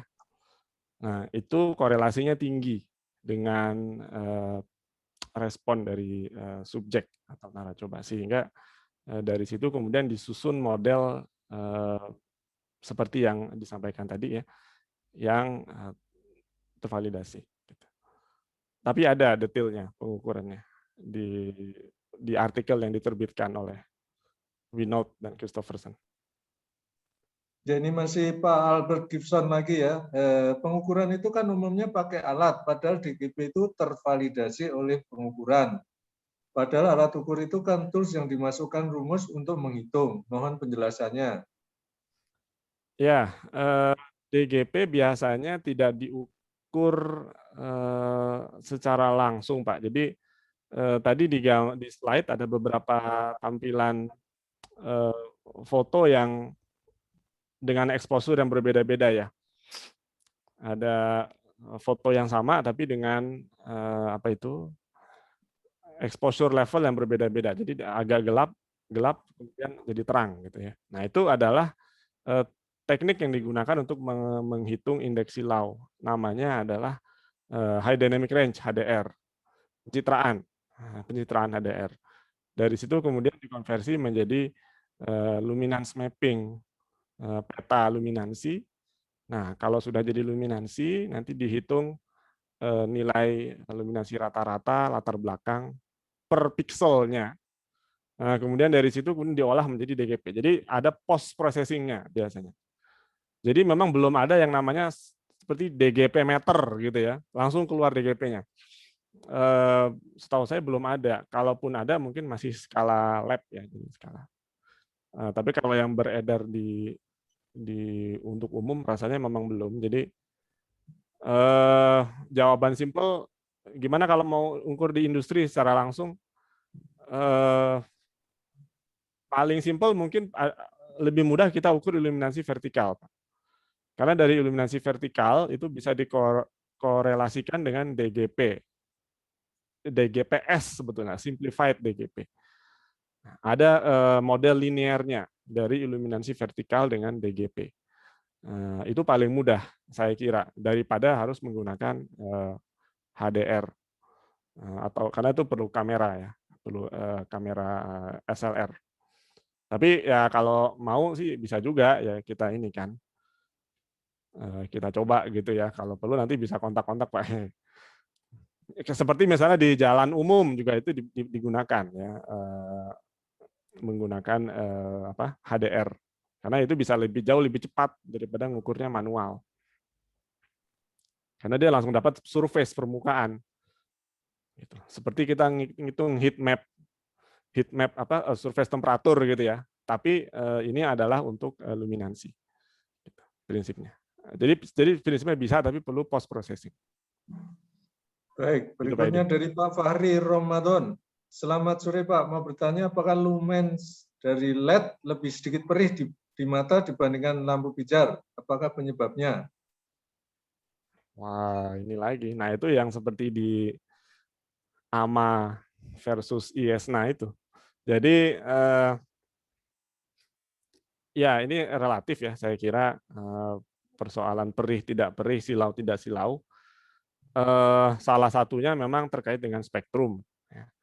Sebetulnya LED itu bisa dijelaskan dengan dua hal ya, secara spektrum karena LED itu kan spektrumnya kan dia akan ada puncak satu, kemudian turun, kemudian ada puncak lagi.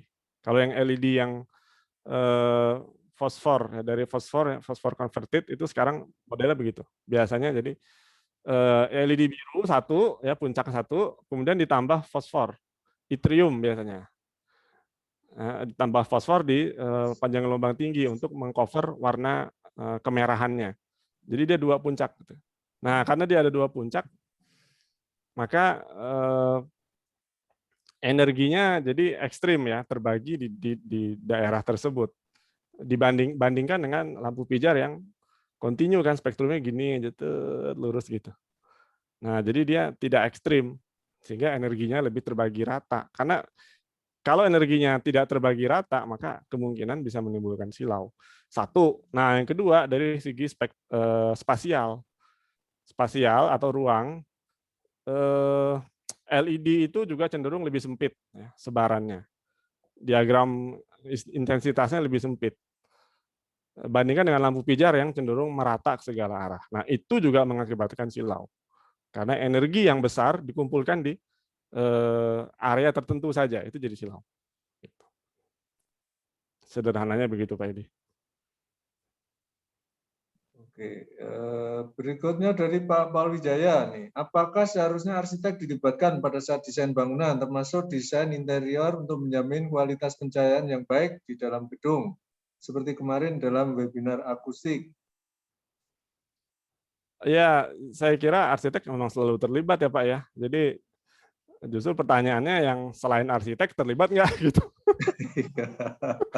Saya kira kalau sudah jadi kan tadi kan saya bilang dari tapak bangunan sampai ke utilitas dalam kamar mandi juga arsitek itu terlibat Pak. Jadi justru pertanyaannya yang selain ke bidang-bidang yang lain begitu ya, bidang-bidang spesifik seperti pencahayaan, akustik, seperti itu. Yang memang biasanya jadi dipanggilnya belakangan kan. Tapi istilahnya Pak Joko itu pemadam kebakaran gitu. Nah itu. Kalau arsitek sih saya kira dari awal pasti terlibat ya Pak ya. Tapi apakah arsitek concern dengan itu? Nah itu yang perlu dicoba ya, ditingkatkan gitu ya kesadarannya.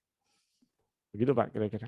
Oke, berikutnya dari Ibu Rizky Amalia. Izin bertanya, apa sudah ada standar iluminasi vertikal untuk ruang? Fenomena apa yang menyebabkan bermunculan pengukuran iluminasi lain? E kubik, E skalar, E silindris, E semisilindris. Terima kasih. Ya, kalau kita membaca kalau SNI belum ya, kalau referensinya SNI belum. SNI kita masih Saya kira hampir mayoritas bicara horizontal. Tapi kalau di standar luar, Uni Eropa misalnya, itu sudah ada iluminasi vertikal. Bahkan iluminasi silindris, ya, rata-rata vertikal, itu juga sudah. Atau kalau Ibu Bapak pernah membaca buku handbooknya IS LDC 2011, itu juga sudah ada rekomendasi tabelnya itu horizontal, nah sebelahnya itu vertikal. Jadi pada permukaan vertikal itu ada rekomendasinya juga, nilainya berapa. Itu handbook IS tahun 2011 yang terakhir, yang di Laura pengarangnya. Itu sudah ada. Oke, Kalau saya ini berikutnya belum. dari Ibu atau Bapak lagi nih, Ibu Novin Alia. Apakah Bapak pernah menyampaikan usulan revisi SNI tersebut ke BSN? Belum, Bu. Kami tidak mengusulkan secara langsung ya, tapi saya nggak tahu apakah ada di salah satu peserta ini, salah satu rekan kami yang di Puslitbang Pemukiman, sekarang jadi Bina Teknik namanya ya, bukan Puslitbang lagi. Itu sebetulnya adalah Puslitbang Pemukiman adalah salah satu yang mengurusi SNI terkait dengan ini. Kalau cahaya alami ya, kalau cahaya buatan itu bukan di PU, tapi di SDM, karena dia ada energinya kan. Tapi kalau ini PU. Pernah diusulkan, tapi PU setahu saya juga sedang melakukan banyak hal, restrukturisasi, apa ya macam-macam lah begitu ya. Jadi yang saya dengar baru tahun ini akan dicoba diusulkan kembali untuk SNI pencahayaan alami. Baik, berikutnya Pak Purwanto. Software simulasi yang digunakan apa ya, Pak? Oke, simulasi yang kami sering gunakan dalam beberapa tahun terakhir itu adalah yang berbasis rhinoceros dan grasshopper. Dia memang punya kapabilitas untuk melakukan desain parametrik, ya. Jadi melakukan perancangan sekaligus optimisasi dengan memasukkan geometri yang sesuai. Jadi kalau untuk merancang dengan optimum gitu ya, tidak hanya satu kombinasi, itu lebih efisien menggunakan itu. Itu yang sejauh ini itu Pak yang banyak kami gunakan. Baik, berikutnya dari Pak Mafatihul Ulum. Ada pertanyaan nih nomor satu, banyak nomor satu. Berapa intensitas cahaya yang diperlukan pada masing-masing ruangan dalam bangunan dan bagaimana standar sistem pencahayaan baik pada bangunan? Ya, itu ada di SNI, Pak. Kalau ingin membaca dengan detail, tergantung fungsi ruangannya, tergantung nanti ada juga intensitas apa itu daya per luas, apa istilahnya itu intensitas energi listrik ya. Jadi daya persatuan luasnya itu ada. Ya, saya juga nggak hafal Pak, semuanya banyak sekali. Tapi misalnya itu yang kita hafal di luar kepala kan ruang kantor 300 lux gitu bidang kerja. Tapi tidak hanya itu ya, sekali lagi. Nanti kembali lagi tidak hanya indikatornya bukan cuma itu. Oke, berikutnya Ibu Rizka Amalia lagi. Di software simulasi pencahayaan seringkali diminta menginput refleksi plafon, dinding, dan lantai. Apakah pada dunia praktisi hal ini dipertimbangkan juga? Seberapa penting refleksi ini dalam studi pencahayaan? Terima kasih. Oke, penting ya refleksi, reflektansi. Saya kira semua desainer pencahayaan setuju nih kalau sudah berbicara menciptakan sesuatu yang istilahnya kalau di desainer itu namanya ambient, kondisi pencahayaan sekitar, background kita petik ya, itu adalah pasti mengandalkan refleksi atau pantulan. Jadi ruangan tanpa refleksi itu seperti ruang interogasi itu. Jadi dia meskipun cahayanya cukup di bidang kerja, tapi tidak pernah cukup di ruangan di sekelilingnya karena permukaan pantulannya tidak ada. Jadi itu penting ya, kecuali mau merancang ruang interogasi atau ruang gelap yang seperti di lab kami gitu. Memang sengaja dibuat gelap. Tapi kalau ruang yang pada umumnya, ruang kantor, ruang rumah tinggal, maka refleksi penting sekali. Dia bisa mengcover sekian persen dari jumlah cahaya yang diperlukan. Ya, jadi tidak harus dari cahaya. Apalagi kalau cahaya alami ya, cahaya alami kan itu masuknya sedikit ya, hanya kalau dari jendela. Sisanya itu berarti mengandalkan pantulan. Jadi kalau tidak ada pantulan refleksi, cahaya alami itu nggak kelihatan sebetulnya. Jadi penting sekali jawabannya, Pak.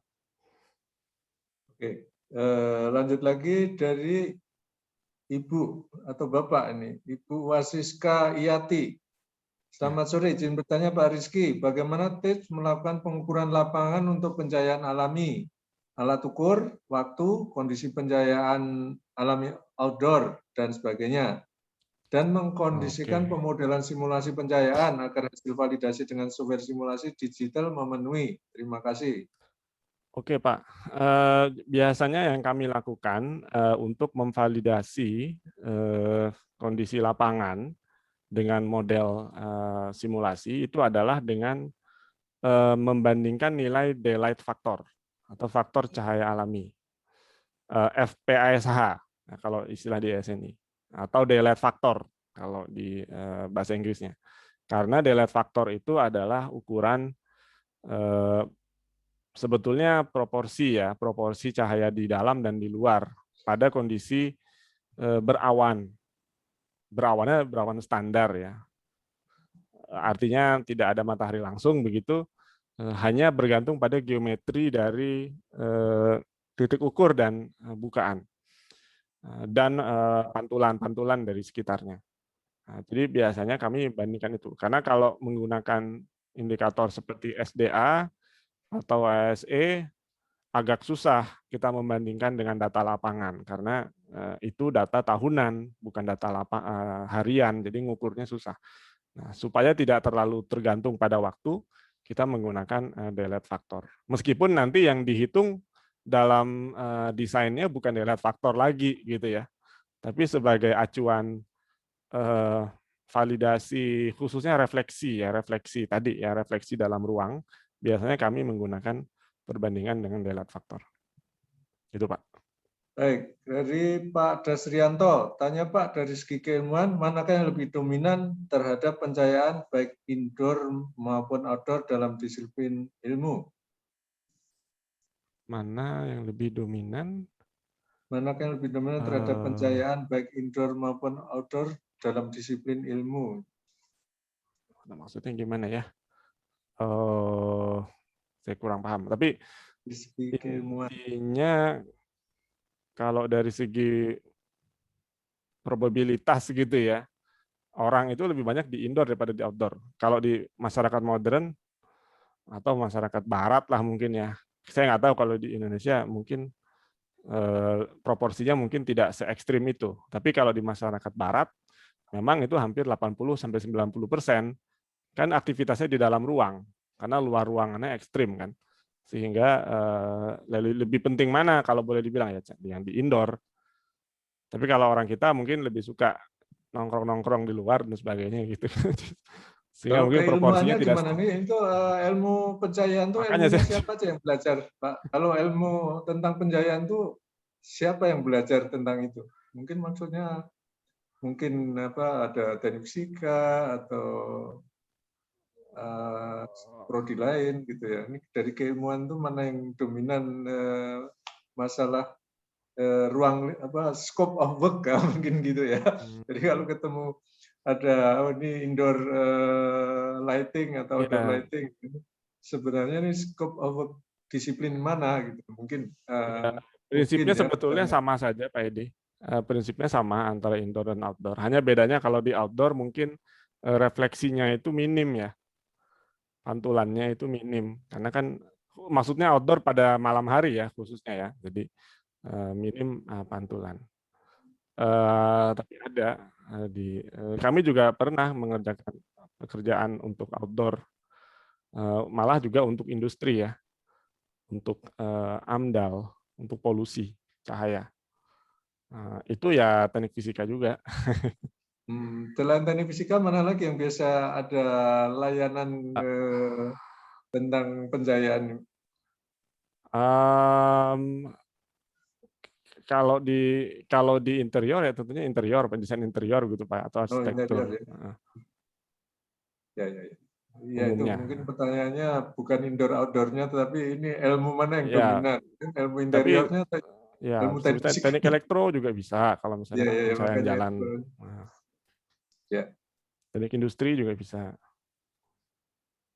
Oke, berikutnya ini komentar atau apa ini dari Pak Adi Rohadi ya, kerangka bidang pada industri adalah industrial hygiene. Nah, ini mungkin tadi itu ada juga ini yang apa industrial, gimana cara membacanya, saya nggak bisa bahasa Inggrisnya, hygiene. Nah, itu kan tentunya pencahayaan merupakan bidang yang berkaitan dengan safety, layout, penempatan mesin dan produk serta keamanan interaksi manusia yang dan interface-nya ya dengan mesin dan produk yang dihasilkan. Biasanya ada alat ukur yang terkalibrasi tahunan untuk digunakan mengukur tingkat pencahayaan, dan benar Pak Rizky hal ini mengukur pencahayaan vertikal. Ini tadi mungkin ada kaitannya sama industrial hygiene. Ya Pak. Mungkin juga ada juga itu. Ya, jadi intinya kalau yang saya tangkap, intinya kita ikuti aja bidang kerjanya itu di mana. Kalau memang dia posisinya vertikal ya kita ukur di vertikal. Jangan semuanya disamaratakan harus horizontal begitu. Mungkin juga miring bisa juga kan, agak miring begitu. Ya, jadi bidangnya miring. Baik, berikutnya dari Pak Hermanto. Di laboratorium ada penggunaan lampu UV untuk membunuh bakteri dengan volume ruang 4 kali 6 meter. Apakah ada potensi bahaya dan seberapa besar tingkat bahaya tersebut bagi personal operator yang berada di sekitar cahaya lampu UV tersebut? Terima kasih. Oh, lampu UV saya kira kita pernah diskusi ya dengan Pak Eri Junaidi dan teman-teman waktu itu. Lampu UV itu berbahaya Pak untuk manusia. Jadi kalau ingin dioperasikan sebaiknya tidak ada orang di dalam ruangan. Dan dipasangnya pun pada ketinggian yang lebih tinggi dari kepala manusia, mungkin 2,5 meter begitu ke atas. Jadi tidak untuk dipaparkan ke manusia, Pak. Bahaya sekali. CIE sudah membuat statement itu menyatakan bahayanya. Apalagi waktu isu tentang apa itu sanitizer apa namanya? Itu ya pembunuh bakteri itu loh. UV itu. Nah, itu berbahaya Pak untuk manusia. Berikutnya dari Bu Nani, bagaimana perbedaan efek radiasi untuk pencahayaan alami dan pencahayaan buatan atau lampu? Efek radiasinya apanya ya? Banyak hal ya yang bisa kita ini kan, karena tergantung dari posisi, tergantung dari energi yang dihasilkan, lampunya seberapa banyak, cahaya alaminya seberapa banyak, jam berapa barangkali gitu ya. Tadi misalnya saya tampilkan terkait indeks ultraviolet juga UV dari cahaya alami itu di luar ruang. Nah, itu juga berbeda terhadap waktu kan, nilainya tidak sama. Mungkin itu. Jadi tapi kalau cahaya lampu kan dia konstan ya, itu lagi. Kecuali lampunya dinyala matikan atau dibuka dinamis. Oh, ini masih ada satu lagi nih pertanyaan. Tadi tiba-tiba muncul ini dari Pak Ramadhani Ikhlasul Amal. Seberapa jauh perkembangan sinar VAR UV? Apakah benar-benar aman? VAR UV itu berarti di bawah 200 ya mungkin ya. Saya harus cek dulu Pak, karena saya tidak pakar di bidang itu. Paling-paling saya hanya bisa merekomendasikan Bapak atau Ibu melihat atau mengacu kepada rekomendasi dari IS atau ASHRAE. Ya, mungkin 2 itulah yang kira-kira cukup berwenang memberikan rekomendasi. Kalau saya tidak berwenang, Pak, jadi takutnya salah ngomong. Tapi memang ini ya muncul lagi isunya karena tadi ya desinfektan, ya, saya sebut desinfektan. Tapi intinya UV berbahaya sebetulnya kan. Jadi kita perlu waspada dalam aplikasinya. Itu aja, Pak. Tapi lebih detailnya harus mengacu kepada fatwa dari asosiasi yang berwenang. Baik, ini mau ada 2 lagi pertanyaan. Jadi satu muncul lagi Habis-habis ya. dari Ibu atau Bapak. Ini Ibu Rizky Amalia ya. Apakah warna yang kita sehari-hari spektrum cahaya tampak? Ya, itu spektrum juga, tapi pantulan ya. Spektrum pantulan. Malah sebetulnya lebih kompleks lagi. Pantulan korelasi dengan sumber cahaya. Jadi ada 2 sinyal dari sumber dan sinyal dari pantulan permukaan. Nah, itulah yang kita lihat hasil korelasi sinyalnya. Jadi korelasi spektrum, betul. Secara pengolahan sinyal itu adalah korelasi.